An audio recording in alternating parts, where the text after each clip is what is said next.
नमस्कार, स्वागत है आप सबका न्यूज रूम लाइव में। मैं हूं आपके साथ शिफन शर्मा और मेरे साथ है मेरी सहयोगी रूपाली शर्मा।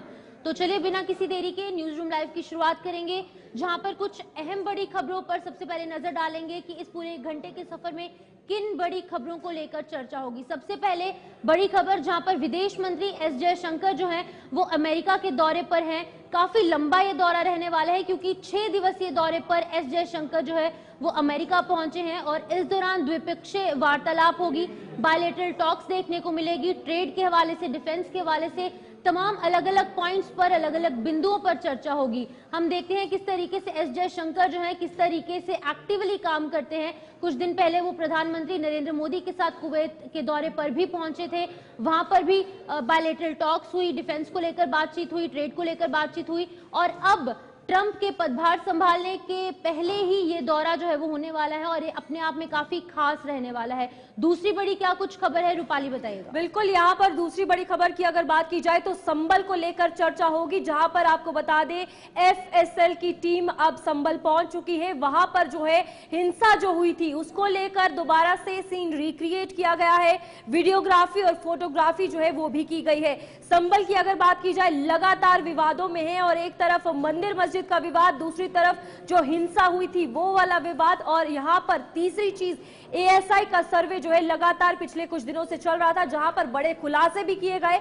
अब एक बार फिर से एफएसएल की टीम वहां पर पहुंची है, प्रॉपरली जो संबल हिंसा का सीन था उसे रिक्रिएट किया है और इस पर जो है पूरी रिपोर्ट बनाई गई है। तो फिलहाल ये बड़ी खबरें हैं जिन पर चर्चा की जाएगी। अगली बड़ी खबर क्या कुछ है जानिए। वहीं पर तीसरी बड़ी खबर उत्तर प्रदेश से सामने आ रही है, जहां पर गाजीपुर में पुलिस और बदमाशों के बीच में जो है मुठभेड़ देखने को मिली। एक बदमाश जो है वो उसकी मृत्यु हो चुकी है, क्योंकि कल हमने आपको अपडेट किया था कि इनके बीच में जो है एनकाउंटर देखने को मिला। लखनऊ के बाद अब गाजीपुर में भी एनकाउंटर की तस्वीरें आपके सामने हैं, जहां पर कि लखनऊ ओवरसीज लूट मामले में ये दूसरा एनकाउंटर निकलकर सामने आया है। रात के समय एनकाउंटर होता है, कुछ बदमाश जो है वो भागने में कामयाब हो जाते हैं, लेकिन पुलिस की सतर्कता के चलते एक और बदमाश को यहां पर पकड़ा गया और एक बदमाश जिसके की पांव में गोली लगी थी, इलाज के दौरान उसकी मृत्यु हो जाती है। तस्वीरें आपके सामने। अगली बड़ी खबर क्या कुछ है, रूपाली बताइएगा। बिल्कुल, यहाँ पर अगली बड़ी खबर पर चर्चा होगी, जहां किसान आंदोलन को लेकर आज चंडीगढ़ में मीटिंग होनी है। किसान आंदोलन की अगर बात की जाए, लगातार 10 महीने से अपनी मांगों को लेकर किसान जो है वो डटे हुए हैं और टस से मस होने का नाम नहीं ले रहे। वहीं पर आज जो है एसकेएम भी इसमें इन्वॉल्व होगी या नहीं होगी उसको भी लेकर चर्चा होगी, यानी कि संयुक्त किसान मोर्चा को लेकर भी चर्चा होनी है। ये बड़ी खबर है और यहाँ पर एक और बात सामने आ रही है किसान नेता डल्लेवाल को लेकर, जहां पर 29वां दिन है उनका आमरण अनशन का और तबियत जो है काफी ज्यादा खराब है, जिसके चलते इस पर भी मीटिंग जो है वो की जाएगी। फिलहाल किसान आंदोलन का रुख कहा जा रहा है, आज इस न्यूज रूम लाइव में चर्चा होगी और अगले 1 घंटे तक हम इन बड़ी खबरों से आपको रूबरू करवाएंगे।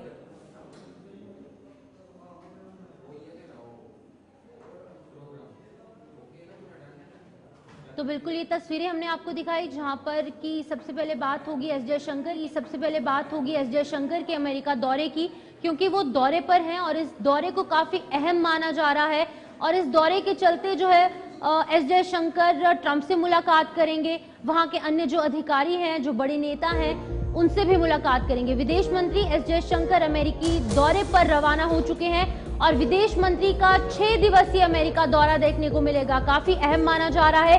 क्षेत्रीय और वैश्विक मुद्दों पर कई तरीके की चर्चाएं जो है वो हो सकती हैं। टैरिफ मुद्दे पर भी चर्चा हो सकती है, क्योंकि ये जो दौरा है 6 दिवसीय लंबा है और इसीलिए इसको अपने आप में काफी ज्यादा इंपॉर्टेंट माना जा रहा है। तो बिल्कुल, यहाँ पर विदेश मंत्री एस जयशंकर की अगर बात की जाए तो अमेरिका का ये 6 दिवसीय जो दौरा है, इस पर साफ तौर पर ट्रंप ने भी कई बातें कही है, जहां टैरिफ के मुद्दे को लेकर चर्चा की जाएगी। तो आपको बता दें, यहाँ ये बातें निकलकर सामने आई है कि भारत जो है वो हर एक प्रोडक्ट पर जब इंपोर्ट एक्सपोर्ट की बात आती है तो यहाँ पर काफी ज्यादा कर जो है वो लेता है, और टैक्स की बात को लेकर, टैरिफ की बात को लेकर इस पर चर्चा होगी और काफी अहम मुद्दे जो है इस 6 दिवसीय दौरे पर रहने वाले हैं। ट्रंप का साफ तौर पर कहना है कि अगर हम उन्हें ज्यादा टैरिफ देते हैं तो भारत क्यों नहीं, और ट्रंप ने यहाँ सिर्फ भारत के साथ साथ ब्राजील की भी बात की है। तो फिलहाल विदेश मंत्री का ये 6 दिवसीय दौरा काफी अहम रहने वाला है,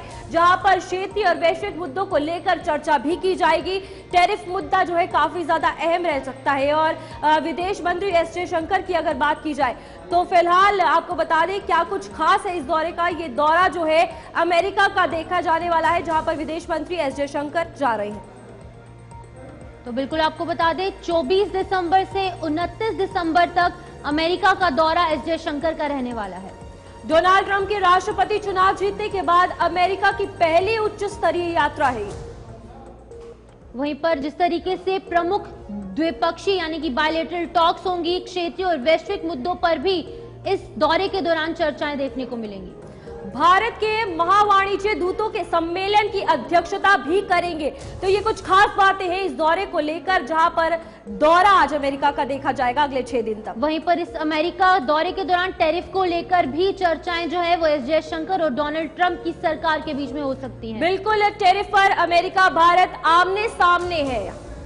जितना आप हम पर टैरिफ लगाते हैं उतना हम भी लगाएंगे, ये तमाम बातें जो है वो डोनाल्ड ट्रंप ने एस जयशंकर से कही हैं। बिल्कुल, तो ये टैरिफ को लेकर एक बड़ा मुद्दा है, क्योंकि साफ तौर पर ये ट्रंप की तरफ से बात निकलकर सामने आ रही है कि जितना टैरिफ भारत को हम देते हैं हम भी उतना भारत से लेंगे। हमारे साथ संजीव श्रीवास्तव विदेश मामलों के जानकार जुड़ चुके हैं। संजीव जी, बताइएगा किस तरीके से अहम ये दौरा रहने वाला है, क्योंकि एक तरफ जहां 6 दिन के लिए एस जयशंकर अमेरिका जा रहे हैं, दूसरी तरफ बयान जो है टैरिफ को लेकर भी आ रहे हैं। देखिए, अमेरिका का ये जो दौरा हमारे विदेश मंत्री श्री अजय शंकर कर रहे हैं, ये एक बेहद महत्वपूर्ण दौरा है। 6 दिनों का ये दौरा है और एक ऐसे समय पे ये हो रहा है कि जब अमेरिका में जो बाइडेन प्रशासन अपना कार्यकाल समाप्त करने वाला है, ट्रंप प्रशासन अपना कार्यकाल आरंभ करेंगे, और ये एक ट्रांजिशन फेज है। और इस ट्रांजिशन के फेज में विदेश मंत्री और विदेश सचिव का अमेरिका में होना जाहिर है कि वहाँ पर जो भारत और अमेरिका के संबंधों में किस तरीके से एक निरंतरता बनी रहे, आने वाले एडमिनिस्ट्रेशन का क्या अप्रोच होगा अनेक विषयों पे, उसको समझने के लिए, और इस आने वाले एडमिनिस्ट्रेशन के पहले ही उस एडमिनिस्ट्रेशन के साथ एक तारतम्य स्थापित करना, एक बातचीत करके अपनी आने वाले भविष्य की रणनीतियों को तैयार करना, उन लिहाज से ये दौरा बेहद महत्वपूर्ण है। उसमें जो आर्थिक विषय है, टैरिफ से संबंधित जो विषय हैं, जाहिर है कि डोनाल्ड ट्रंप अमेरिका फर्स्ट की नीति को लेकर के आगे बढ़ने वाले नेता हैं, और वो अनेक जो ऐसी नीतियां अपना सकते हैं कि संजीव जी, विदेश मंत्रालय ने अभी तक उनके दौरे का पूरा कार्यक्रम जो है वो शेयर नहीं किया है कि किनसे मुलाकात होगी इस 6 दिवसीय दौरे के दौरान, किन्हें होंगी। लेकिन एक बात यहाँ पर साफ है कि जयशंकर जो है वो ट्रंप की टीम को भारत की जरूरतें समझाने की कोशिश करेंगी। तो किस तरीके की तस्वीरें देखने को मिल सकती है, क्या है वो अहम बातें जो कि एस जयशंकर ट्रंप की टीम के साथ कर सकते हैं? जी, आपने जैसा कि स्वयं कहा कि अनेक ऐसे मुद्दे हैं, उसी के ऊपर मैं मेरा ऐसा मानना है कि जो टैरिफ का जो विषय है, बांग्लादेश का जो विषय है, भारत और अमेरिका के संबंधों में जो एक गहरा कोलैबोरेशन लगातार देखा जा रहा है, उसको और कैसे आगे बढ़ाना है, और ट्रंप प्रशासन का जो रुख है उसको भी भांपने की रणनीति के तहत ये दौरा किया जा रहा है। लेकिन बांग्लादेश में जो स्थितियां हैं, उस संदर्भ में भी हमारे विदेश मंत्री और विदेश सचिव की जो वार्ताएं होंगी वो बेहद महत्वपूर्ण होंगी। मेरा ऐसा मानना है कि बांग्लादेश में जो स्थितियां हैं उसको ध्यान में रखते हुए भारत और अमेरिका को गहरे तरीके से कोलैबोरेट करना चाहिए। राष्ट्रपति ट्रंप ने बांग्लादेश में हिंदू कम्युनिटी पर हो रहे हमलों को लेकर के अपने कैंपेन ट्रेल के दौरान चिंताएं भी व्यक्त की थी, और उन्होंने ये भी कहा था संजीव जी, यहाँ पर एक और बात जो है इस दौरे में खास देखी जा रही है, जिससे ये दौरा और ज्यादा इंपॉर्टेंट हो जाता है, वो ये है कि ट्रंप के सत्ता संभालने से पहले ये दौरा जो है विदेश मंत्री कर रहे हैं। क्या कुछ लगता है, पूरी जानकारी है, क्यों ये दौरा ऐसे इंपॉर्टेंट बनता है, जानकारी दीजिएगा। जी, मैं उसी बात को कह रहा था कि ये जो दौरा है एक ट्रांजिशन के समय पे हो रहा है। नया प्रशासन आने वाला है, उस प्रशासन के साथ उसके सत्ता संभालने के पहले ही अगर एक तारतम्य स्थापित हो जाता है। अमेरिका अपनी लॉबिंग के लिए भी जाना जाता है और आप जानते हैं कि अमेरिका में अनेक इंटरेस्ट ग्रुप्स हैं जो कि लगातार एक्टिव रहते हैं। तो जो हमारे भारत और अमेरिका के संबंधों को कैसे आगे बढ़ाया जाए, उन संबंधों की जो निरंतरता को कैसे बढ़ाया जाए, आने वाले ट्रंप प्रशासन के रुख को भी भांपने की तहत और बांग्लादेश की स्थितियों के तहत भी ये जो दौरा है वो बेहद महत्वपूर्ण है। मेरा ऐसा मानना है कि ये बिल्कुल सही समय पर किया गया बेहद महत्वपूर्ण दौरा है और इस दौरे के माध्यम से भारत अपनी जो बांग्लादेश के संदर्भ में जो चिंताएं हैं और जो साझा रणनीतियां अगर भारत और अमेरिका डेवलप कर सके तो ये बहुत ही अच्छा होगा। साथ ही साथ जो टैरिफ को लेकर के जो विषय है उसके ऊपर भी पहले से ही एक सहमति अगर बन जाए तो वो ज्यादा अच्छी स्थिति ट्रंप प्रशासन की कार्यकाल संजीव के दौरान जी, भारत और साथ ही साथ अमेरिका की जो दोस्ती है उसके चर्चे सिर्फ इंडिया और अमेरिका में ही नहीं पूरे विश्व भर में हो रहे हैं। कहीं ना कहीं इंडिया और भारत के जो अच्छे रिश्ते हैं, मोदी ट्रंप के अच्छे रिश्ते हैं, क्योंकि मोदी ही सबसे पहले जो है व्यक्ति बने थे, सबसे पहले प्रधानमंत्री बने थे जिन्होंने कि ट्रंप को कॉल कर कर मुबारकबाद दी थी। और अन्य ऐसे कई चर्चे हैं, बाजारों में अफवाहें भी हैं, लेकिन ये अफवाहें कहीं ना कहीं सही भी हैं क्योंकि मोदी और ट्रंप के रिश्ते काफी अच्छे हैं। अब ये कैसे बाकी के विश्व के लिए कहीं ना कहीं थ्रेट के रूप में सामने आ सकता है, क्योंकि अमेरिका एक सुपर पावर है और इंडिया भी है जो फास्टेस्ट ग्रोइंग इकोनॉमी है। इन दोनों के रिश्ते कैसे बाकियों के लिए थ्रेट हो सकती है? नहीं, बिल्कुल थ्रेट होने का तो कोई प्रश्न ही नहीं उठता है। भारत और अमेरिका के जो गहरे रिश्ते हैं ये पूरी दुनिया के लिए शुभ समाचार है, इट्स ए गुड न्यूज और ये पूरे विश्व के लिए अच्छे संकेत हैं। भारत और अमेरिका दो विश्व के सबसे बड़े लोकतांत्रिक राष्ट्र हैं। अगर ये किसी को अगर किसी के लिए थ्रेट है तो ये पाकिस्तान के लिए थ्रेट है, अगर ये किसी के लिए थ्रेट है तो ये आतंकवादी संगठनों के लिए थ्रेट है, अगर ये किसी के लिए थ्रेट है तो ये बांग्लादेश के जो कट्टरपंथी जो संगठन है जो कि वहाँ पे हर तरीके का उत्पात मचा रहे हैं उनके लिए थ्रेट है। चाइना के लिए भी ये थ्रेट हो सकता है। तो अगर जो नकारात्मक सोच के साथ काम करने वाली जो रिजीम्स हैं, जो लोग हैं, जो लीडर्स हैं, उनके लिए भारत और अमेरिका निसंदेह थ्रेट है, मैं मानता हूँ। लेकिन अन्य जो शेष जिम्मेदार लोकतांत्रिक समाज के लिए ये बहुत अच्छा समाचार है और ये भारत और अमेरिका की जो रणनीतिक साझेदारी है वो 21वीं सदी को डिफाइन करने वाली पार्टनरशिप्स में एक है, जैसा कि प्रेसिडेंट ओबामा ने एक बार कहा था। और ये जाहिर है कि भारत और अमेरिका की जो संबंध है आने वाले समय में और अधिक प्रगाढ़ होंगे और अधिक मजबूत होंगे और भारत और अमेरिका पूरे विश्व में जो रूल्स बेस्ड ऑर्डर है उसको बना के रखने में अपनी महत्वपूर्ण भूमिका निभाएंगे। आतंकवाद की चुनौती पर दोनों देश ठीक है संजीव जी, बहुत बहुत शुक्रिया तमाम जानकारी देने के लिए। तो संजीव श्रीवास्तव जो कि विदेश मामलों के जानकार है वो यहाँ पर लगातार अपडेट कर रहे थे किस तरीके से 6 दिवसीय दौरा एस जयशंकर का अमेरिका में रहने वाला है। अपने आप में काफी अहम यह दौरा होगा क्योंकि सत्ता संभालने के बाद जो ट्रंप की नई वहां पर सरकार बनी है उससे ठीक पहले ये दौरा होगा, जो कि अपने आप में काफी अहम माना जा रहा है। टैरिफ, ट्रेड, डिफेंस, ये तमाम वो पॉइंट्स रहने वाले हैं जिन पर कि इन 6 दिनों में चर्चा देखने को मिलेंगी। आगे बढ़ जाएंगे जहां पर मोदी सरकार जो है वो आम बजट को लेकर तमाम तैयारियां कर रही है। आम बजट को लेकर तैयारियां जो है वो मुकम्मल करने का प्रयास जो है वो किया जा रहा है। पीएम मोदी आज अर्थशास्त्रियों के साथ मुलाकात करेंगे, जो बड़े इकोनॉमिस्ट हैं उनके साथ बातचीत की जाएगी। आगामी बजट के लिए अर्थशास्त्रियों से सुझाव लिया जाएगा। फरवरी 2025 में लोकसभा में बजट पेश हो सकता है। बता दें कि यहाँ पर आम बजट को लेकर तैयारियां जो हैं वो शुरू कर दी गई हैं। तो बिल्कुल आपको बता दें प्रधानमंत्री नरेंद्र मोदी आज अर्थशास्त्रियों और अलग अलग सेक्टर्स के एक्सपर्ट्स के साथ ये यूनियन बजट 2025 पर चर्चा करेंगे और आपको बता दें ये बजट पेश होने से पहले जो है वो अपनी राय रखेंगे। यहाँ पर काफी सारी चीजों को लेकर चर्चा की जाएगी, जैसे इकोनॉमी की ग्रोथ को लेकर बात की जाएगी कि किस तरीके से जीडीपी जो है वो ग्रो करेगी। इसमें जितने भी अर्थशास्त्री हैं और साथ ही साथ इकोनॉमिस्ट हैं उनको भी इसमें इन्वॉल्व किया जाएगा। और बता दें सबसे बड़ी बात कि यहाँ पर ग्रोथ को जो है बढ़ाने पर फोकस किया जाएगा कि भारत में वो कौन सी चीजें लाई जाए, बजट किस तरीके से पेश किया जाए कि जो भारत की इकोनॉमी है वो नेक्स्ट लेवल जाए। क्योंकि यहाँ पर जिस तरीके से भारत की बात जब हमेशा सामने आती है, इकोनॉमी जिस तरीके से ग्रो कर रही है, ये खुद में एक मिसाल है। और इसी में पीएम मोदी आज सबसे पहले अपनी राय रखेंगे और उसके बाद इस बैठक में चर्चा करेंगे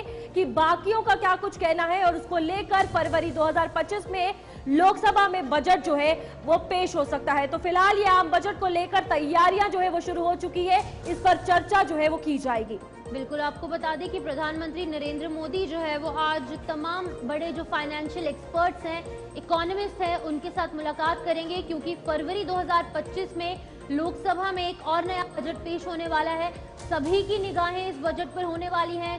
किसानों की बात करेंगे, युवाओं की बात करें या फिर अगर हम महिलाओं की बात करें, सभी के उत्थान के लिए प्रधानमंत्री नरेंद्र मोदी की सरकार जो है वो सोचने जा रही है।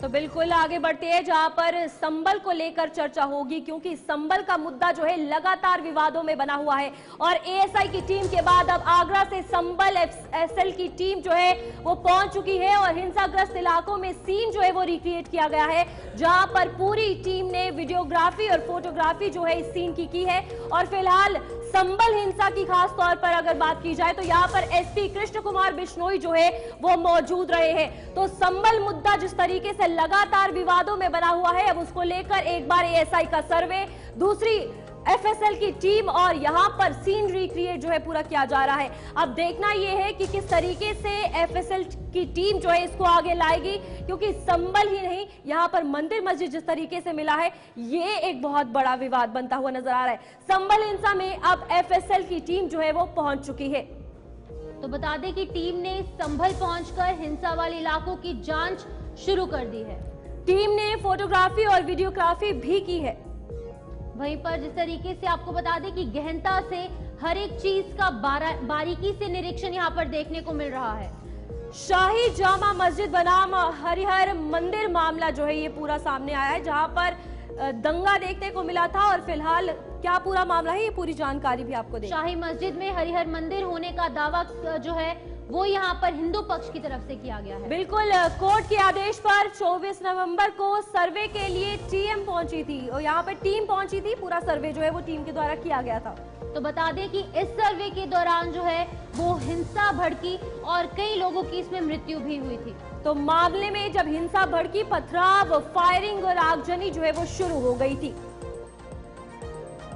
हिंसा में 5 लोगों की मौत हुई थी और उनके परिजनों को हर संभव मदद करने का प्रयास भी प्रशासन ने किया था। इस हिंसा में 2 दर्जन भर से ज्यादा पुलिसकर्मी घायल हुए थे। बता दें कि 40 नामजद और 2750 से ज्यादा जो यहाँ पर लोग थे उनके भी नाम निकलकर सामने। समाजवादी पार्टी सांसद जियाउर रहमान बर्क का नाम भी सामने आया, जिसको लेकर एफआईआर दर्ज की गई। बिल्कुल, जिस तरीके से लोगों की बात की जाए और अब एफएसएल की टीम जो है वो मौके पर पहुंचती है और सीन को रिक्रिएट किया जाता है। तो जाहिर सी बात है, हिंसा के बाद एफएसएल की टीम वहां पर पहुंची है, सीन को रिक्रिएट करने की कोशिश जो है वो की जा रही है, ताकि ये हिंसा भड़की कैसे, ये मौत का आंकड़ा सामने कैसे आया और कौन कौन इसमें इन्वॉल्व था। क्योंकि यहाँ पर हिंसा जो है मंदिर मस्जिद विवाद के कारण हुई है, ये भड़काने की कोशिश की गई या क्या कुछ कारण थे, पूरी रिपोर्ट्स जो है इसकी बनाई जा रही है, जहां पर फोटोग्राफी और वीडियोग्राफी भी की जा रही है। तो ये तस्वीरें आपके सामने, जहां पर एएसआई की टीम के बाद अब एफएसएल की टीम भी पूरे मौके का निरीक्षण कर रही है। इस पूरे मामले में जांच जो है उसका जो आदेश है एफएसएल की टीम को भी मिला है। एफएसएल की टीम भी मौके पर पहुंचती है और अब पूरे सीन को रिक्रिएट करने का काम किया जा रहा है कि आखिरकार किस तरीके से हिंसा भड़की, उपद्रवी मौके पर कैसे पहुंचे। लेकिन बड़ी बात यहाँ पर यह भी है कि सांसद जियाउर रहमान बर्क पर भी कई बड़े आरोप जो है वो यहाँ पर लगे थे, जिसके बाद की पुलिसकर्मी और बिजली विभाग की कार्रवाई भी उनके घर पर देखने को मिली थी। लेकिन अभी फिलहाल अपडेट ये है कि एफएसएल की टीम द्वारा यहाँ पर मौके का निरीक्षण किया गया और मौके को, उस सीन को रिक्रिएट करने की कोशिश की गई जब 24 नवंबर के दिन ये पूरी हिंसा जो है वो संभल में भड़की थी। लेकिन अभी फिलहाल मामला क्या कुछ है वो भी आपको बताएंगे, जहां पर एसपी कृष्ण कुमार बिश्नोई जो है उस टीम के साथ मौजूद थे। उत्तर प्रदेश के संबल में शाही जामा मस्जिद और हरिहर मंदिर के सर्वे के दौरान बीते 24 नवंबर को हिंसा हुई थी और इस हिंसा की जांच के लिए अब एफएसएल की टीम जो है आगरा से संबल पहुंच चुकी है। तो बिल्कुल यहाँ पर बार बार यही दावा है कि मस्जिद से पहले मंदिर था और ये विवाद साफ तौर पर देखने को मिल रहा है, जहां मंदिर, मस्जिद, बवाल और सियासत ये चारों एक साथ है और इसमें ये हिंसा का मामला सामने आया। आप देखिए, क्योंकि लोगों के सेंटिमेंट्स यहाँ पर जुड़े हुए हैं। एक तरफ मस्जिद जहां लोग रोज नमाज अदा करने आते हैं, दूसरी तरफ यहाँ पर हिंदू पक्ष की अगर बात की जाए तो उनके लिए ये एक बड़ी बात है कि ये दावा किया गया मस्जिद से पहले मंदिर यहाँ पर था। तो ये पूरे सेंटिमेंट जिस तरीके से सामने आ रहे हैं, हिंसा भड़की और यहाँ पर मौत का आंकड़ा भी सामने आया, घायलों का आंकड़ा भी सामने आया और कईयों पर एफआईआर भी दर्ज की गई। हमारे साथ हमारे संवाददाता विजेंद्र सिंह संभल से जुड़ चुके हैं और हमें लाइव अपडेट कर रहे हैं। जहां पर विजेंद्र, अगर बात की जाए संभल मुद्दे को लेकर, एफएसएल की टीम वहां पर पहुंची है, क्या लगता है ये विवाद, ये हिंसा की जो बात हुई थी, ये कहां जा रही है और जिस तरीके से ये सर्वे किया जा रहा है, संभल मुद्दा अब हाईलाइटेड है। इस तरह से पहला जो सर्वे था हिंदू पक्ष द्वारा इस तरह से दावा कोर्ट में किया गया था, 19 नवंबर को सर्वे हुआ। ये पहले हरिहर मंदिर था जिसको तोड़ के मस्जिद बनाई गई। उसके बाद दोबारा से सर्वे 24 नवंबर को हुआ, जिस दिन ये पूरा बवाल हुआ, जो लपटे संभल की पूरी दुनिया ने देखी भारत के साथ साथ, और भारत में संभल कहीं ना कहीं प्रथम स्थान में रहा। जिस तरह से वहाँ बवाल हुआ, 5 मौतें हुई, पथराव हुआ, कई पुलिसकर्मी घायल हुए, उसी को लेकर चाहे आयोग की टीम हो, इस तरह से मजिस्ट्रेरियल जांच की बात हो या फिर एएसआई की बात हो या फिर अब फॉरेंसिक टीम की बात हो, इस तरह से जो फॉरेंसिक टीम के डायरेक्टर हैं, एक्सपर्ट है, उनको लेटर लिखा गया था कि इसकी जांच की जाए। इस तरह से लगातार संबल मुद्दे को लेकर विपक्ष जहां राजनीति कर रहा है, विपक्ष तमाम आरोप प्रत्यारोप लगा रहा है, ऐसे में सरकार भी किसी तरह की चूक नहीं छोड़ना चाहती। लगातार जांचें हो रही हैं और संबल में एफएसएल की टीम पहुंची है। लगातार जहां जो शाही जामा मस्जिद का एरिया है, कहाँ आग जनी हुई, गोली चली, पथरा हुआ, सब सीन रिकॉर्ड हो रहे हैं, सब जगह वीडियोग्राफी हो रही है, फोटोग्राफी हो रही है और लगातार जो चीजें हैं उनको करेक्ट किया जा रहा है, क्योंकि जो टीम है वो सारे सबूत यहाँ से इकट्ठा करेगी और उसके बाद इसकी रिपोर्ट बनेगी। कई विवेचना इसकी चल रही है संबंध मामले को लेकर और लगातार जो टीम है। चलिए, विजेंद्र का यहाँ पर संपर्क टूट चुका है एक बार फिर से।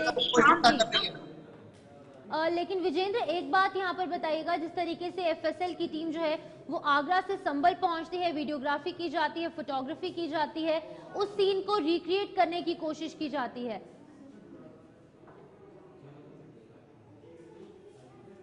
चलिए, यहाँ पर तस्वीरें आपके सामने है जहाँ पर हिंसाग्रस्त इलाकों में सीन रिक्रिएट किया गया है, जहां पर कि एक बार फिर से संबल मुद्दे को लेकर जहां पर एक तरीके से जो टीम है वो जांच कर रही है, लेकिन आगरा से संबल एफएसएल की टीम पहुंची है और एफएसएल की टीम द्वारा इस पूरे सीन को जो है वो रिक्रिएट किया गया है। बिल्कुल, यहाँ संबल हिंसा की अगर शिफन हम बात करें तो जियाउर रहमान की भी मुश्किलें जो है काफी ज्यादा बढ़ी थी और अब एफएसएल की टीम वहां पर है, सीन को रिक्रिएट किया जाएगा और जब सामने आएगा तो ये कोरे कागज पर कह देते हैं ना कि साफ तौर पर लिखा जाएगा कि आखिरकार हिंसा भड़काई किसने, सही का सही और गलत का गलत जो है वो साफ हो जाएगा। क्योंकि यहाँ पर जिस तरीके से जियाउर रहमान का कहना था कि याचिका जो है खारिज कर दी जाए, गिरफ्तारी को जो है वो रोक लगा दी जाए, जिसके बाद ये देखने को मिला कि जियाउर रहमान के घर बिजली विभाग की टीम पहुंची।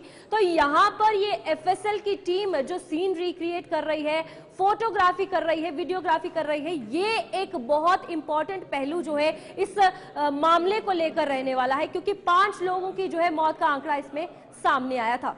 फिलहाल संबल हिंसा को लेकर चर्चा हुई, आगे बढ़ेंगे जहां पर अहम खबर को लेकर अगर बात की जाए तो फिलहाल यूपी में जीरो टॉलरेंस नीति पुलिस जो है वो अपना रही है और किसी को भी नहीं बख्शा जाएगा। लखनऊ के बाद अब गाजीपुर में एनकाउंटर जो है वो देखने को मिला है और एनकाउंटर में एक आरोपी को पुलिस ने ढेर किया है। बता दें कि यहाँ पर पुलिस मुठभेड़ में दूसरा आरोपी भी मारा गया है। इंडियन ओवरसीज सेंधमारी मामले में ये पूरा का पूरा एनकाउंटर देखने को मिल रहा है, जहां पर उत्तर प्रदेश में अब जीरो टॉलरेंस नीति जो है वो यहाँ पर अपनाते नजर आ रहे हैं और कानून व्यवस्था को सुनिश्चित करने के लिए, सुदृढ़ करने के लिए सभी संभव प्रयास किए जा रहे हैं। लखनऊ में इंडियन ओवरसीज बैंक में 42 लॉकर तोड़कर करोड़ों के आभूषण सहित अन्य कीमती सामान चोरी करने वाले गिरोह के 2 और बदमाशों के साथ सोमवार देर रात को पुलिस की मुठभेड़ हुई और लखनऊ के किसान पथ पर पुलिस और आरोपियों के में 25,000 के इनामी बदमाश जिसका नाम की सोबिन कुमार है, जिसकी उम्र 29 साल है, उसको गोली लगी है और पुलिस ने उससे अस्पताल में भी भर्ती करवाया, जहां पर कि इलाज के दौरान उसकी मौत हो गई। 2 तस्वीरें, एक लखनऊ से और एक गाजीपुर से, जहां पर कल हमने आपको लखनऊ के हवाले से अपडेट किया था, यहाँ पर एनकाउंटर हुआ था। दूसरी तस्वीर गाजीपुर में, जहां पर एक और बदमाश को पुलिस ने ढेर करने में कामयाबी हासिल की है। तो फिलहाल ये साफ तौर पर जाहिर होता है कि यूपी में जीरो टॉलरेंस नीति 24 घंटे के अंदर जो है वो देखने को मिली कि बदमाश हो या आतंकी हो, किसी को भी बख्शा नहीं जाएगा। जहां पर कल ये देखने को मिला था कि एनकाउंटर जो है बदमाशों के साथ हुआ था, उसमें इस बदमाश को गोली लगी थी, उसके बाद अस्पताल इसे भर्ती करवाया गया, लेकिन इसकी मौत हो गई। लेकिन दूसरा साथी जो लखनऊ वाले एनकाउंटर में था वो भागने में सफल रहा। उसके बाद गाजीपुर में भी सेम चोरी की वारदात जो है पेश आई और ये एक बड़ी बात सामने आती है कि इंडियन ओवरसीज की अगर बात की जाए, इस बैंक में 42 लॉकर जो है वो तोड़े गए, सोना चांदी जेवरात गाजीपुर में भी चोरी किए गए और पुलिस जिस तरीके से इस मामले में सामने आई है, ये एक बड़ी बात निकलकर सामने आती है। इंडियन ओवरसीज बैंक में सेंधमारी हुई, पूरा मामला आपको बताते हैं। लूट मामले में 2 एनकाउंटर हुए हैं और पुलिस ने 2 आरोपियों को अभी फिलहाल तक ढेर भी कर दिया है, जहां पर एक लखनऊ में और एक गाजीपुर में। तो बिल्कुल पहला जो है वो लखनऊ में हुआ था। बता दें कि आरोपी सोबिन कुमार को लखनऊ पुलिस ने यहां पर ढेर कर दिया है और सोबिन कुमार पर था 25,000 का इनाम, जिसे पुलिस ने ढेर कर दिया। दूसरा एनकाउंटर गाजीपुर में हुआ है, जहां पर की एक और बड़ी कामयाबी पुलिस के हाथ लगी। 25,000 रुपए का इनामी सन्नी दयाल भी ढेर हुआ है इस सेंधमारी में। बता दें कि क्या कुछ बरामद हुई है चीजें, वो भी बताएंगे। एक अदद पिस्टल जो कि 32 mm की है, बिल्कुल 6 अदद खोखा कारतूस जो कि 32 mm का है, ये भी उनसे बरामद किया गया है। तो आपको बता दें कि 2 अलग-अलग जगहों पे एनकाउंटर देखने को मिले, एक लखनऊ में और दूसरा देर शाम को यहाँ पर गाजीपुर में भी एनकाउंटर हुआ है। हमारे साथ उमेश मिश्रा हमारे संवाददाता ज्वाइन कर चुके हैं, उमेश से जानने की कोशिश करेंगे। उमेश, एक एक करके समझाइएगा, लखनऊ में कहां पर क्या कुछ होता है, उसके बाद गाजीपुर में एक एनकाउंटर होता है, 2 यहाँ पर जो बदमाश है उन्हें ढेर कर दिया जाता है, पूरे मामले का संज्ञान दीजिएगा, क्या कुछ किस तरीके से देखने को मिला? देखिए रूपाली, बिल्कुल जिस तरह से बीते शनिवार को राजधानी लखनऊ के चिन्हट थाना क्षेत्र के अंतर्गत इंडियन ओवरसीज बैंक में सेंधमारी करके करोड़ों के जेवरात और सोने चांदी की चोरी की गई थी। बड़ी सेंधमारी करके चोरी करने वाले जो आरोपी थे उनकी संख्या 7 थी और उसी पूरे मामले में पुलिस ने कहीं न कहीं तत्परता दिखाते हुए जिस तरह से शनिवार को इस घटना को बदमाशों ने, अपराधियों ने कारित किया था, अंजाम दिया था, उसके बाद से पुलिस के अधिकारियों ने इस घटना को चुनौती के रूप में लिया और उसके बाद पुलिस की तत्परता देखिए कि बीते रविवार को लखनऊ में पहले इनकाउंटर हुआ पुलिस के साथ अपराधियों का, जिसमें 3 बदमाश पुलिस ने धर दबोचे, जिसमें पुलिस की गोली से एक बदमाश घायल हुआ था, उसका इलाज चल रहा है और 2 को पुलिस ने जेल भेज दिया। फिर बीती जो आज रात हुई है, इसमें भी गाजीपुर जिला जो उत्तर प्रदेश का है बिहार बॉर्डर से, वहां पर इसी बैंक के चोरी के मामले में जो अपराधी था सन्नी दयाल, जिसके ऊपर 25,000 का इनाम था, उसके साथ पुलिस ने मुठभेड़ किया है और लखनऊ में भी आज बीती रात इसी मामले में मुठभेड़ हुई है शोभित नाम के जो अपराधी थे। यानी 2 अपराधियों को पुलिस ने बैंक के इस चोरी मामले में बिल्कुल उमेश, यहाँ पर यूपी सरकार हो या यूपी पुलिस हो, हमेशा चोरों की बात हो या फिर गुंडागर्दी की बात हो, कोई टॉलरेंस यानी कि नो टॉलरेंस की अगर बात की जाए, जीरो टॉलरेंस जो है हमेशा अपनाया जाता है। क्या लगता है जिस तरीके से ये 2 बड़े एनकाउंटर हुए, क्योंकि बैंक में 42 लॉकर जो है वो वहां से चोरी किए गए और कार्रवाई जो है वो 24 घंटे के अंदर अंदर देखी गई, ये किस तरीके की तस्वीर यूपी की सामने आती है? क्योंकि कोई भी बदमाश अब इस चीज पर ध्यान जरूर देगा।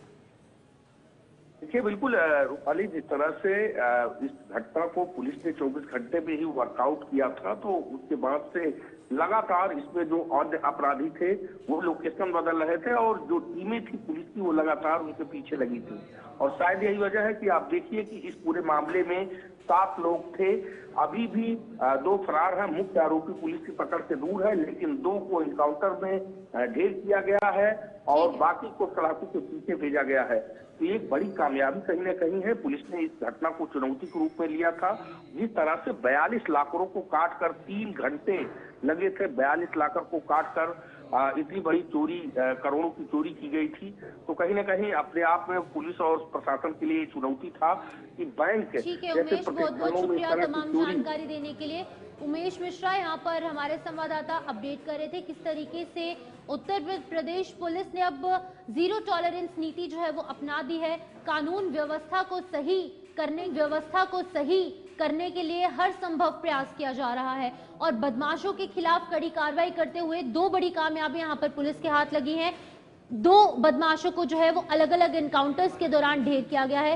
पहला एनकाउंटर लखनऊ में होता है जहां पर सोबिन नाम के व्यक्ति को ढेर किया जाता है, उसके बाद दूसरे व्यक्ति को भी ढेर कर दिया जाता है। गृह मंत्री अमित शाह के बयान पर जिस तरीके बयान के विरोध में सड़कों पर विपक्ष जो है वो लगातार जो प्रदर्शन है वो करता नजर आ रहा है। कांग्रेस हो या फिर बहुजन समाजवादी पार्टी हो, लगातार कुछ बयान सामने आने के बाद लगातार विरोध प्रदर्शन की तस्वीरें सामने आ रही हैं। गृह मंत्री अमित शाह के बयान पर लगातार सियासत जो है वो गरमाती नजर आ रही है।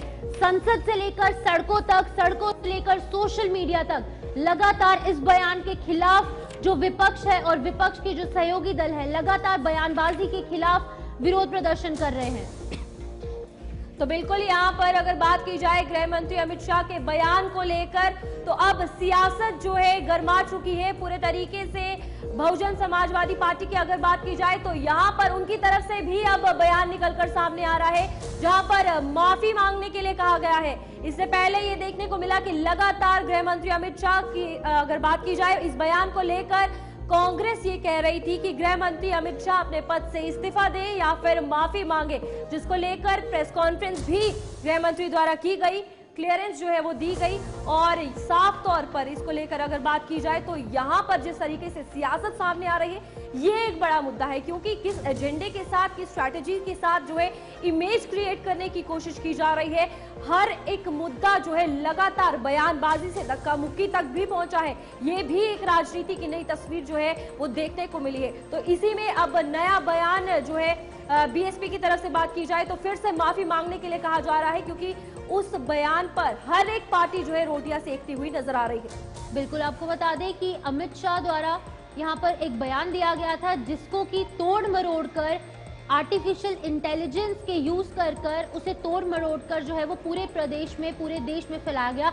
इस तरीके की बातें जो है वो गृह मंत्री अमित शाह ने कही। और वहीं पर अब विपक्ष की बात करेंगे तो विपक्ष लगातार इस बाबा साहेब अम्बेडकर के बयान पर हमलावर हो रही है, जहां पर कि सदन से लेकर सड़कों तक, सोशल मीडिया तक, हर एक जगह अगर हम कांग्रेस पार्टी की बात करें, समाजवादी पार्टी की बात करें, बहुजन समाज पार्टी की बात करेंगे, सभी सहयोगी दल जो है वो लगातार प्रोटेस्ट कर रहे हैं। और अब मांग एक ही है कि जल्द से जल्द माफी मांगी जाए और नैतिकता के आधार पर इस्तीफा गृह मंत्री अमित शाह दे दे। रजा अब्बास हमारे साथ ज्वाइन कर चुके हैं हमारे संवाददाता। रजा, बताइएगा क्या कुछ अपडेट निकलकर सामने आ रही है? जहां पर संसद में हमने धक्का मुक्की देखी, उसके बाद सड़कों पर विरोध प्रदर्शन कांग्रेस और सहयोगी दलों का देखा, सोशल मीडिया पर भी हमने देखा किस तरीके से कटाक्ष जो है वो भारतीय जनता पार्टी पर देखने को मिल रहा है। अभी फिलहाल क्या कुछ अपडेट है जहां पर बीएसपी की तरफ से भी अब बयान सामने आया है? देखिए, किसी भी तरीके से दलित वोट बैंक को साधने में सब लगे हुए हैं, चाहे वो सत्ता पक्ष के लोग हों चाहे विपक्ष के लोग। दलित अत्यधिक आबादी में उत्तर प्रदेश में रहता है और पूरे देश में इसकी आबादी बहुत ज्यादा है और भीमराव अम्बेडकर को जो है भगवान के रूप में दलित पूजा करता है और देश की बड़ा सम्मान। लिहाजा हर वर्ग में अम्बेडकरवादी सोच है। इसकी वजह से सरकार भी किसी तरीके से दलित वोट बैंक और खासतौर पे अम्बेडकरवादी सोच वोटरों को गंवाना नहीं चाहती है, क्योंकि बीजेपी जानती है कि दलित ने ही वोट दिया था, जिसकी वजह से 2017 फिर 22 फिर उसके बाद 2024 में उस तरह से दलितों ने सपोर्ट नहीं किया। मगर बहरहाल उत्तर प्रदेश की राजनीति में दलित वोट बैंक का बहुत बड़ा रोल है। लिहाजा बसपा की जो बाकायदा वोटिंग परसेंटेज है वो ज्यादा दलित निर्भर है, और बसपा की पूरी राजनीति दलित नायकों के ऊपर है। तो दलित नायक के रूप में भीमराव अंबेडकर हैं। अगर उनको लेकर कांग्रेस सपा अगर प्रदर्शन कर रही है, बसपा ने थोड़ा लेट किया है, मगर बसपा भी किसी तरीके से इस मुद्दे को गंवाना नहीं चाहती। लेकिन रजा, बसपा जो बसपा की अगर बात की जाए तो कांग्रेस और सपा ने पहले प्रदर्शन किया, जिस तरीके से आपने कहा। अब जो है बसपा सामने आई है, मोर्चा जो है वो खोल रही है, लेकिन इसमें ये प्रदर्शन, ये मोर्चा जो किया जा रहा है, बसपा पे भी एक बात कही जा रही है कि वोट बैंक पर ध्यान देकर ये मुद्दा उठाया जा रहा है। देखिए रूपाली, आपने बहुत अच्छी बात कही है। चाहे वो सत्ता हो, चाहे विपक्ष हो, बसपा हो, कांग्रेस हो, सपा हो, बीजेपी हो, सबको राजनीति करनी है। सदन में जो बयान गृह मंत्री ने दिया वो बीजेपी ये कहती है वो तात्पर्य अलग था, एडिट करके, उसकी एडिटिंग करके कांग्रेस ने, सपा ने प्रचलित किया, उसका प्रसारण किया, जिसकी वजह से जनमानस में गलत संदेश किया। हालांकि बीजेपी और अमित शाह जो गृह मंत्री हैं वो बहुत सादर और खास तौर पे सम्मान करते हैं बाबा भीमराव अंबेडकर का, और उन्होंने बाकायदा बखान किया है भारतीय जनता पार्टी के इतने स्पोक पर्सन है। मगर मैं आपको एक बात बता दूं कि सपा की नैया भी 2024 में दलित वोट बैंक की वजह से ही आगे बढ़ी, जिसकी वजह से 37 सीटें समाजवादी पार्टी को उत्तर प्रदेश में मिली थी, जिसकी वजह से दलित वोट बैंक को साधने की सब चीजें लगी हुई हैं। बसपा इस रेस में थोड़ा पीछे रह गई थी। अब उन लोगों ने रणनीति बनाई, उन्होंने ये सोचा कि अगर हम भीमराव अंबेडकर की इस तरह की बातें हुई हैं, अगर उसको लेकर दूसरी पार्टी उसका क्रेडिट ले लेगी, लिहाजा जल्द से जल्द अपने वोट बैंक को साधने के लिए बाबा भीमराव अंबेडकर के इस मुद्दे की राजनीति को आगे बढ़ाना है, जिस वजह से बसपा ने आज देशव्यापी आंदोलन प्रदर्शन का ऐलान किया। हर जिला, हर कैडर, हर कोऑर्डिनेटर, जितने भी पदाधिकारी, उनको जिम्मेदारी मायावती ने दी है कि पूरे देश में इस तरह के देशव्यापी प्रदर्शन आंदोलन अमित शाह के बयान पे होगा, क्योंकि किसी भी तरीके से मायावती का जो कोर वोट बैंक है, जिसकी वजह से वो कुछ अब सीटें जीत जाती हैं, कहीं से गंवाना नहीं चाहिए। लेकिन रजा, एक ऐसा देश जो कि सबसे बड़ा लोकतंत्र कहा जाता है, एक ऐसा देश जहां पर कि संसद के अंदर सांसद आपस में भिड़ जाते हैं, धक्का मुक्की के दौरान घायल हो जाते हैं, अस्पताल में भर्ती करवाए जाते हैं, एक ऐसे देश में लोगों का क्या कुछ होगा? क्योंकि वोट बैंक की राजनीति के आरोप विपक्ष और सत्ता पक्ष जो है एक दूसरे पर लगा रहे हैं, लोगों का इस ऐसे देश में क्या कुछ हो सकता है? देखिए, हम आपको एक बात बताएं, जो घटना सदन में हुई बहुत ही अफसोसनाक घटना है। जब संसद में इस तरह के सांसद आपस में भिड़ेंगे, पहली बार ऐसा दृश्य लोकसभा में देखने को मिला जिसमें सत्ता पक्ष के सांसद और विपक्ष के सांसद जो है बाकायदा भिड़े। उसमें बहुत से सांसद चोटिल हुए, एडमिट हुए, अब जाके वो कल डिस्चार्ज हुए, अपने घरों को वापस गए हैं। मगर बहरहाल इस तरह की घटना हुई है, अफसोसनाक है। और किसी भी तरीके से राजनीति, चाहे भाजपा हो, भाजपा को तो मौका मिल गया। भाजपा ने भीमराव अंबेडकर के मुद्दे पे जो अमित शाह और भाजपा गिर रही थी, वो सांसद के रूप में जिस तरह से राहुल गांधी पे टिप्पणियां हो रही हैं, उसके बाद उनके ऊपर लिखित जो शिकायत की गई वहां के जो निकट थाना था, जिसमें यह कहा गया कि उन्होंने हमारे सांसद को धक्का दे दिया, जिसकी वजह से इसको पूरा डाइवर्ट करने की पूरी भाजपा ने कोशिश की है। और भाजपा के बहुत से दलित नेताओं को यह आदेश केंद्र नेतृत्व ने दिया है कि जाके अपने क्षेत्रों में एक प्रदर्शन करें अंबेडकर प्रतिमा के सामने, जिसमें यह कहा जाए कि अमित शाह बहुत आदर और सम्मान करते हैं भीमराव अंबेडकर का, उनके बयान को गलत तरीके से प्रचलित किया जा रहा है, प्रसारण किया जा रहा है, सोशल नेटवर्किंग साइट्स पे गलत तरीके से अमित शाह की छवि को धूमिल किया जा रहा है। और बीजेपी कभी भी भीमराव अंबेडकर और दलितों के सम्मान के साथ समझौता नहीं कर सकती। ठीक है रजा, बहुत बहुत शुक्रिया तमाम जानकारी देने के लिए। रजा अब्बास यहाँ पर अपडेट कर रहे थे किस तरीके से एक बार फिर से विपक्ष और सत्ता पक्ष आमने सामने है, जहां पर हमने कांग्रेस समाजवादी पार्टी का विरोध प्रदर्शन देखा। अब बीएसपी भी जो है उन्होंने भी मोर्चा खोल लिया है, वो भी लगातार नैतिकता के आधार पर इस्तीफे की मांग कर रहे हैं गृह मंत्री अमित शाह की, और साफ तौर से कहा जा रहा है कि माफी मांगी जाए। आगे बढ़ जाएंगे, किसान आंदोलन को लेकर भी बात करेंगे। बिल्कुल, किसान आंदोलन को लेकर चंडीगढ़ में आज मीटिंग होने वाली है। आंदोलन में शामिल होने पर एसकेएम जो है अपना फैसला सुनाएगी।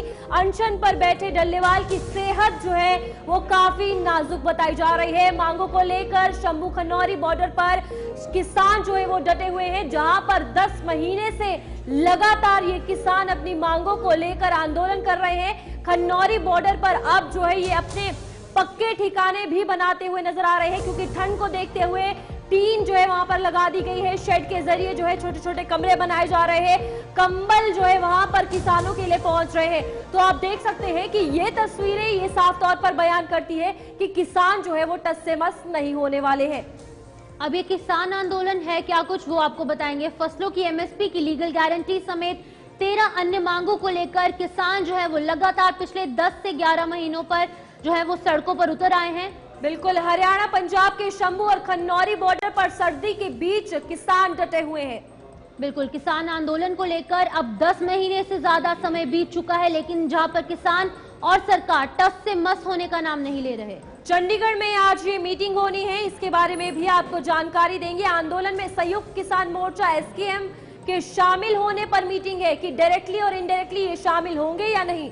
संयुक्त किसान मोर्चा और संयुक्त किसान मोर्चा गैर राजनीतिक की मीटिंग भी आज चंडीगढ़ में होने वाली है। एक हफ्ते में दूसरी बार इस मीटिंग को जो है वो रखा जा रहा है। बता दें कि 18 दिसंबर को चंडीगढ़ में एसकेएम की मीटिंग पहले हुई थी और एक बार फिर से मीटिंग होगी। दूसरी तरफ जल्लेवाल की हालत नाजुक है। किसान नेता जगजीत सिंह जल्लेवाल की हालत काफी नाजुक जो है वो बताई जा रही है। तो आपको बता दें कि अनशन पर अब बैठे हुए उन्हें 29 दिन हो चुके हैं, जिसके चलते उनकी हालत नाजुक और है। आज शाम 5:30 बजे अनशन के समर्थन में एक कैंडल मार्च निकाला जाएगा। ये आंदोलन की नीति है। तो बता दें कि 26 दिसंबर को पंजाब बंद की रणनीति भी बनाई जाएगी, यानी आज यहाँ पर कुछ दिन बाद जो है वो रणनीति बनाई यहाँ जाएगी। सरवण सिंह पंधेर ने 30 दिसंबर को पंजाब बंद का ऐलान किया है। बिल्कुल, पंजाब बंद के ऐलान के दौरान जो है यहाँ पर तमाम चीजें देखने को मिलेंगी और सुबह 7 बजे से लेकर शाम 4 बजे तक सभी चीजें जो है, सभी सरकारी कार्यालय की बात करें या फिर वो प्राइवेट इंस्टीट्यूशंस की बात करें, तो वो 30 दिसंबर को बंद रहने वाली है। नवदीप हमारे साथ ज्वाइन कर चुके हैं, पंजाब के ब्यूरो चीफ। नवदीप, बताइएगा एक बार फिर से, किसान जो है वो अपनी मांगों को लेकर और तेज हो चुके हैं, जहां पर सरकार टस से मस नहीं हो रही है। डल्लेवाल की हालत भी काफी ज्यादा क्रिटिकल बताई जा रही है, क्या कुछ पूरी अपडेट है, बताइएगा।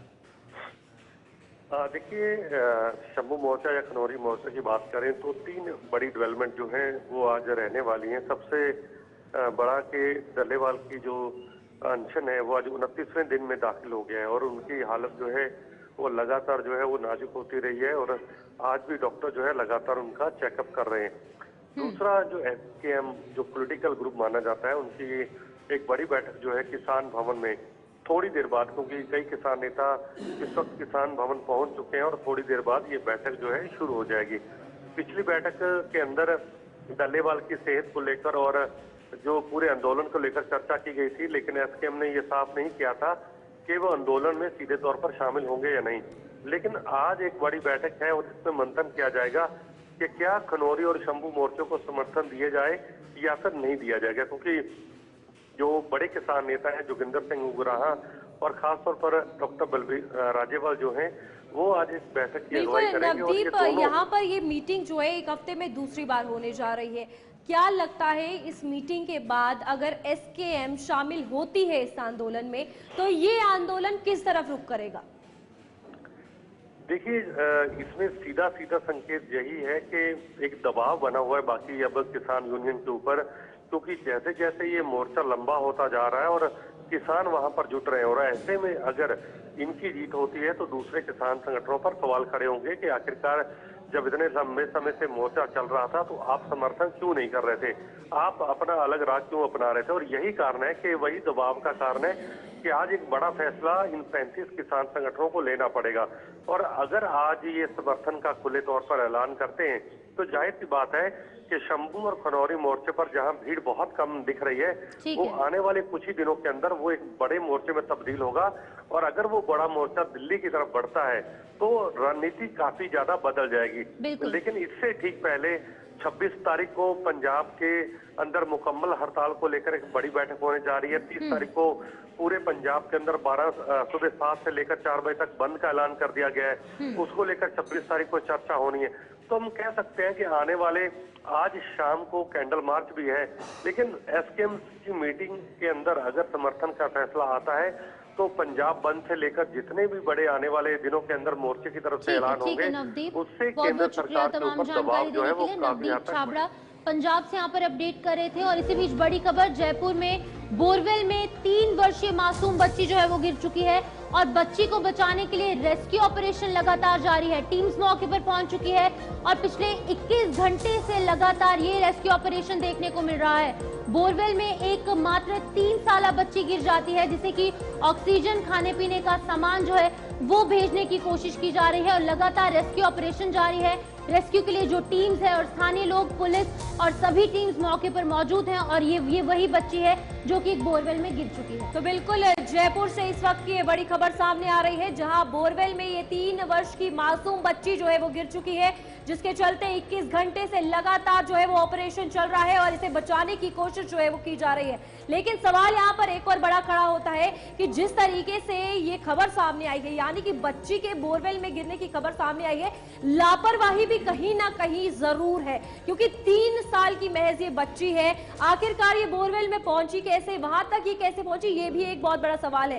पहले भी ऐसे कई मामले आए हैं जहां पर कुछ छोटे बच्चे जो है कुएं में जा गिरे हैं, बोरवेल में जा गिरे हैं, और ये एक फिर से खबर सामने आ रही है जहां पर 3 साल की बच्ची बोरवेल में गिर गई है। 21 घंटे से लगातार जो है रेस्क्यू ऑपरेशन जारी है, ऑक्सीजन सप्लाई जो है वो की जा रही है ताकि बच्ची को सांस लेने में कोई दिक्कत ना हो। तो ये जयपुर से इस वक्त की बड़ी खबर है, चिंताजनक है क्योंकि 3 साल की महज ये बच्ची है। बिल्कुल, जहां पर हमने आपको अपडेट किया किस तरीके से तस्वीरें जो है वो प्रदर्शन की देखने को मिली, वहीं पर किस तरीके से एस जयशंकर का दौरा, 6 दिवसीय दौरा अमेरिका पर रहने वाला है। तो इसी तरीके से खबरों का सिलसिला जारी रहेगा। यहाँ पर वक्त एक छोटे से ब्रेक का है। फिलहाल के लिए मुझे और मेरी सहयोगी को दीजिए इजाजत। नमस्कार।